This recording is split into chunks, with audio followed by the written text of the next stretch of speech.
Welcome back! My name is Caleb Oliver and welcome to my YouTube channel. Today we're going to talk about the book Secrets of the Millionaire Mind by t.harv Eker.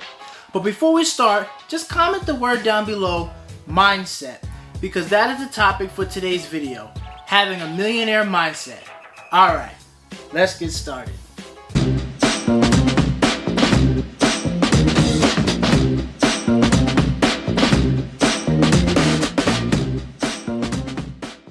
So, Secrets of the Millionaire Mind by t.harv Eker. It's a book that talks about changing your mindset in order to become wealthy. In this video, I'm going to go over the top 5 ideas that I want you to know by reading this book. Number one here is, your mind is a file cabinet. So what he means by this here is, all the memories in your mind are like files, and these files help you to survive. But the key word here is survive, not thrive. So, you need to do a little bit of work in order to have these files have you thrive and be financially successful. So, when you're making a financial decision, what you do is you go to your money file in your mind and you decide what you do. But you can only do what you know. If you have files in this file cabinet in your mind that make you make bad financial decisions, well, that's all you can do. So you must install, or rather replace, the bad files with good files so you can actually thrive financially and make good financial decisions. An example from the book is, the author says, let's take my wife for example. She goes to the mall, she's shopping, and she sees a green bag. And the green bag matches the green shoes she already has. And she sees that this green bag is 25% on discount. So what should she do? What she should do is say, okay, I'm not going to buy this. You know, I'm in debt. I'm not going to buy this. I'm going to wait. I'm going to budget, and then I'll buy it later. But what she'll actually do is she'll say, it looks good. It matches my green bag. I have to buy it. So she goes ahead and buys it. But she made a bad financial decision because she did not have a good financial file installed in her mind. So what we learn here is, you have to have good financial files installed in your mind that support your desire to get rich. Otherwise, you will make poor financial decisions, and that will not help you get rich. And just a part 2 to this, because it's really big that we focus on mindset in this book, is we are identical to one or both of our parents when it comes to making financial decisions. This is an idea that he says in the book. Because this is true, we must acknowledge what we have subconsciously learned from our parents. And if they've taught us any bad habits, which they probably did, we need to change the bad habits they taught us. Otherwise, we will suffer just like they did by repeating this same bad cycle. So let's give the example from the book. The author here, Harv, in his life, his dad, when he was younger, his dad was a real estate investor. And when it was time to invest, his dad had to give up a lot of money. They were in debt, and because of this, his dad was in a bad mood, he wasn't that generous, and it was just bad. So, fast forward a few months or so, once the deal was done, his dad had some more money. Then, all of a sudden, he was generous, he was happy, and things got better. This was a cycle that kept going on and on and on, and it bothered Harv. So when he became an adult and moved out, he thought he was done with it. But he wasn't really done with it, because unfortunately he started following the same cycle. He grew up, he became a builder, and when times were good, he would have money. But shortly after he gained his small fortune, as he said, he would lose it. And then he did this over and over again through the several different businesses he had over the span of 10 years. And he realized, wait a minute. Maybe this is happening because I'm following my dad and I need to stop doing it. So eventually that's what he did, and that's part of the reason why he said he wrote the book. He wants to make sure that we stop following the bad things that our parents taught us about money so we can actually become rich. Now we have here number 2. Number 2 here is, ideas have consequences. So the quote from this book that I'll quote is, no thought lives in your head rent-free. Each thought is either an investment or a cost, a step towards success or a step away from success, an empowering thought or a disempowering thought, etc. So it is so important that we adopt beliefs that support the idea of us becoming rich. So in this book, he says it's so important that you adopt beliefs that support your becoming rich, because thoughts lead to feelings, feelings lead to actions, and actions lead to results. So it's important that we focus on rich beliefs to create the results that rich people create, i.e., making more money. So when I first heard this idea that no thought lives in your head rent-free, I thought, wow, it's so important. Stay away from negativity, stay away from people trying to crush your dreams, stay away from people trying to steal your money or make you spend too much money, and really just focus on what's important. Because all that negative stuff is really robbing you of what you're trying to get, financial freedom. Before we move on, I just want to say, if you're getting any value out of this video, just click the like button down below. Also click subscribe and turn on the notification bell. That way you'll be notified the moment I post my next video. And just comment the word down below, mindset, because that's what we're talking about today, the millionaire mindset. Doing these things and things like this really helps support my channel, and it helps my content get pushed to a larger audience. So when you do this, I really say thank you. Alright, let's keep going here. Number 3 here is the idea of both and.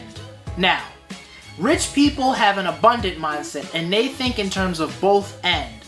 Poor people have a scarcity mindset and they think in terms of either or.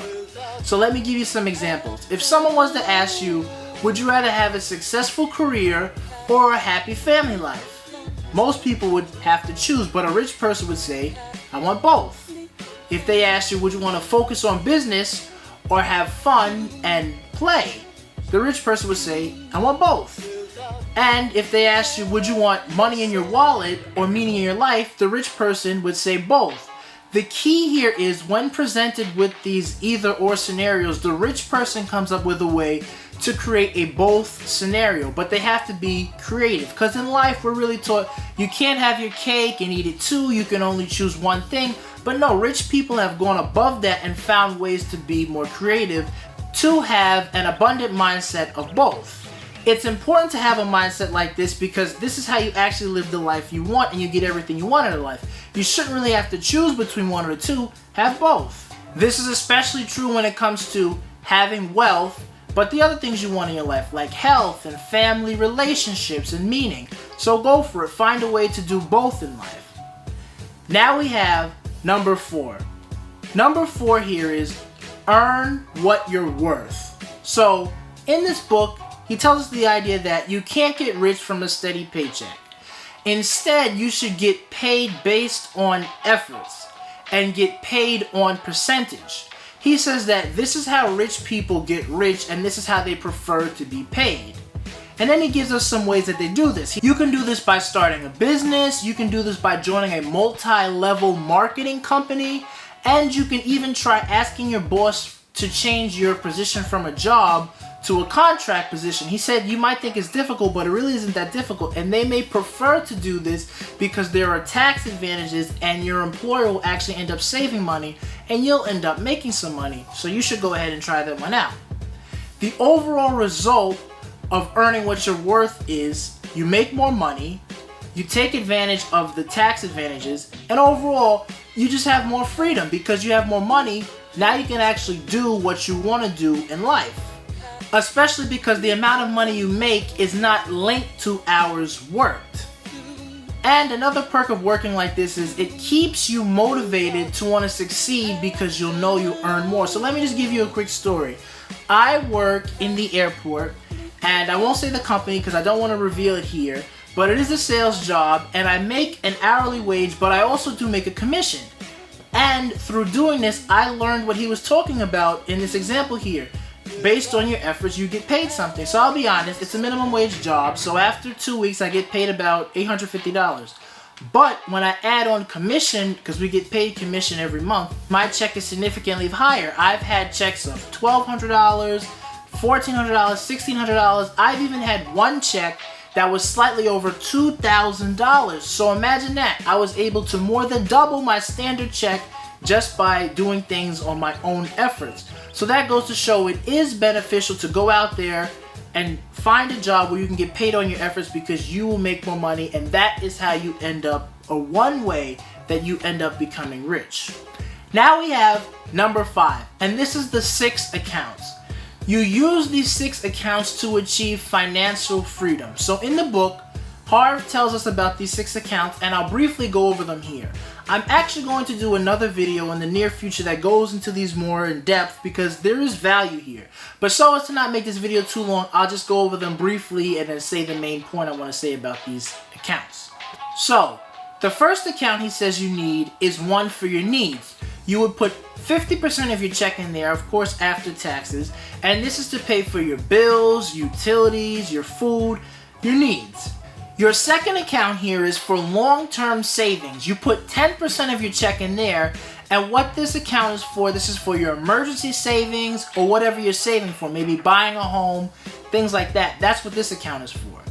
Your third account is an account for education. You put 10% of your check in this account, and this is for if you want coaching or you want to buy some books or courses, just for things for continued education in your life. The fourth account here is charity. You take 10% of your check, you put it into the charity account, and this can be for donations or tithing when you go to church, things like that when you make donations. The fifth account is a financial freedom account. Again, you take 10% and you invest in this one. You save up for investing or making passive income or for whatever investing you want to do. Maybe you save up a large amount of money so then you can buy another business, but this account is for saving up for investment. And then the last and 6th account here is for play. You put 10% of your check in this account, and this is for spoiling yourself and for leisure expenses. Now, the key thing I learned about going over this budget and that he mentions in the book is you need balance.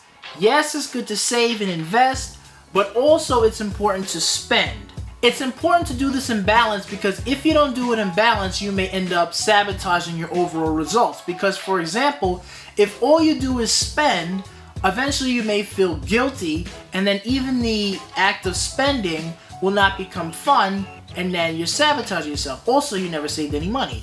If you flipped it, if all you do is save, then eventually you'll feel like I'm not having any fun, then you'll feel bad, and one day you'll overspend, and then you may blow your account. You just spend all your money. So don't do that. Make sure as you're saving, you're also spending, and that's why he has that play account there. And in this play account, he says that once a month you should do something big and extravagant. Splurge, go to the spa, maybe rent a beach house for the weekend and chill, or maybe go out for a fancy dinner. This account is designed for you to get experience with how it feels to be rich by receiving all of these fun activities. He also says this account is to help you strengthen your receiving muscle, because he says that you need to ask the universe to give you money and everything, and when you receive, you need to kind of strengthen that muscle so that more money will come to you. So you're strengthening your receiving muscle. And lastly, what you're really doing is you're rewarding yourself. You saved up money, you invested, you're financially free, you're on your way. So also reward yourself with some fun. Overall, this was a good book and I recommend it. To be fair, there is one thing that I would change about this book, and it's the idea of being spiritual. In this book, Harv talks about asking the universe for opportunities and asking it for money and receiving these things from the universe. For me, I need to be a little bit more specific. I'm a man of God, so instead I'd have to ask God, okay, I welcome this money, I ask for money, and I receive this money. Once I make that slight change, then I'm okay with what he says. And I can't just say universe, that's not going to work for me. But other than that, everything else in the book is pretty good. There's just so much more to go over in this book. I don't want to make this video too long, but I do highly recommend you go down below, click the link, and sign up for Audible. You can go listen to the book there. I also left another link down below. You could buy the book paperback through Amazon. I really highly recommend you get this book because there's so much more to discover in this book. Well, thank you for watching to the end. You have made it to the end. I really appreciate you, but before you click out, just click the like button. Also, click subscribe and turn on the notification bell. That way you'll be notified the moment I post my next video. And just comment the word down below, mindset, because that's what we talked about today. How to get a millionaire mindset. Alright, thank you for watching. I'll see you next time.